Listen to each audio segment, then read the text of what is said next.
I've recently had an alarming experience that has left me shaken. I was dog sitting for my boyfriend while he was away on a backpacking trip. His home is in a semi-remote area at the bottom of a hill at the back of a few acres of property. He's right next to the highway, which has a small rural neighborhood on the other side. It's very sketchy and very safe at the same time, meaning that the community is tight-knit, but people frequently keep to themselves. There are lots of abandoned, dilapidated homes right next to pristine, well-kept homes. I'm well acquainted with the neighborhood, however, so I didn't really feel unsafe taking care of my boyfriend's house and his dog, Hennessy. Hennessy is a 115-pound, jet black, American Bulldog, English Labrador mix. He's pure muscle, and he's very protective of me and my dog, Lottie. Lottie is a 57-pound poodle mix. I'm a dog groomer, so she's usually done up in pretty silly haircuts with bows and everything. All of this is to say that one of my dogs is very intimidating and the other is not. Because of Hennessy's strength, however, I cannot walk him and Lottie at the same time by myself. I usually take Lottie on a walk first, then go back and take Hennessy on a walk. At night, I like to walk Hennessy after Lottie because I feel safer with him as it gets later. One evening, as the sun was setting, I was walking Lottie, and as we were heading home, I got the distinct feeling that I was being watched. The hairs on the back of my neck stood up, and I turned to look behind me. About 30 feet away, a tall man in a hoodie was standing next to an old, rundown house. I instantly thought the hoodie was weird. I live in Northern California, and this was early August. It doesn't get colder than 87 degrees in the evening, especially before dark. I forced myself to brush it off, as I tend to be fairly paranoid about these sorts of things. The streets slowly become darker as I walked. I glanced back from time to time and observed the man was keeping pace with me, not breaking that 30-foot distance. If I turned a corner, so did he. If I sped up, so did he. Finally, we reached the highway and I ran across right before a car came speeding past. This put some distance between myself and the tall man, but he continued to follow me. I walked as quickly as I could to the house. I could hear his footsteps in the gravel, but refused to turn and look back at him. Lottie began barking and growling, but I forced her to keep moving.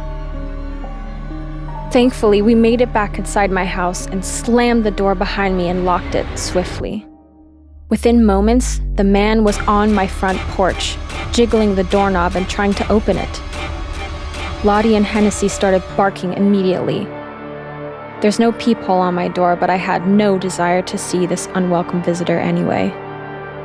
I yelled through the door and asked who was there. Through the barking, I heard a man's placid voice.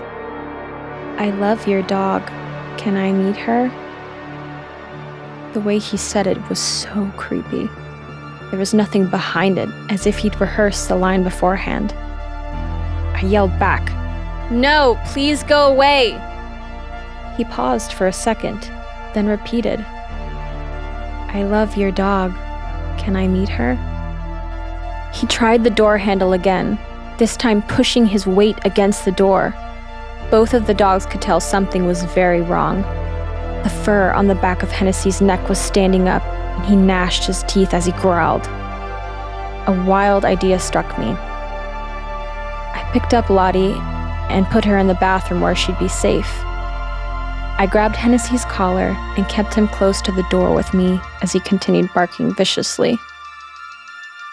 The man repeated once again that he wanted to meet my dog. I shouted, "Leave!"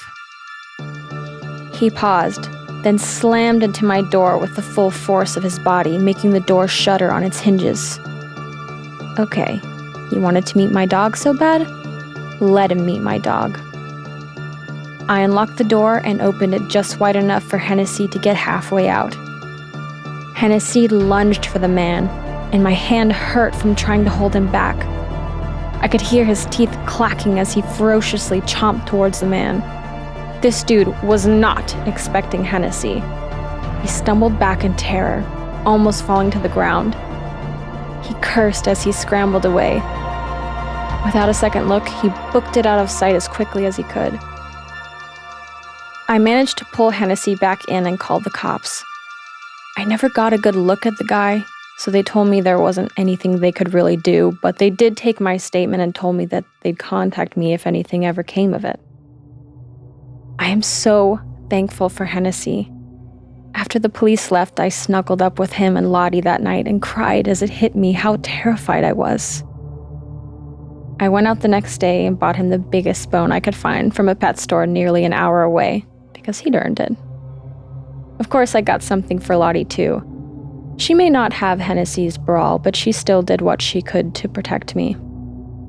I'm so grateful the guy didn't have a firearm. Looking back now, maybe I should have just called the cops and kept my door closed.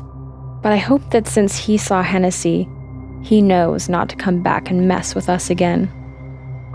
If he does, I'll let my sweet boy rip his arm off.